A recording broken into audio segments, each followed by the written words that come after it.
तर मंडळींनो, स्वागत असा तुमचा आणखीन एका नवीन व्हिडिओत। आज होतो गणेश चतुर्थीच्या आधीचा एक दिवस आणि आज आम्ही जाय होतो आमच्या लाडक्या बाप्पाची मूर्ती आणू।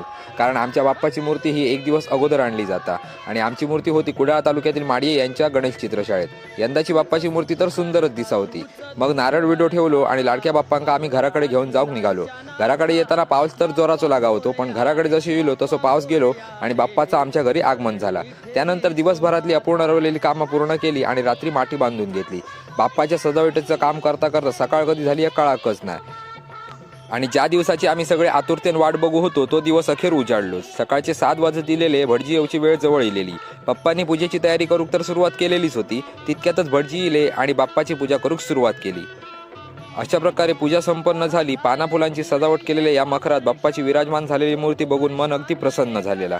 पण मंडळींनो, तुमका आमच्या लाडक्या बाप्पाची मूर्ती कशी वाटली या कमेंट करून मात्र नक्की सांगा।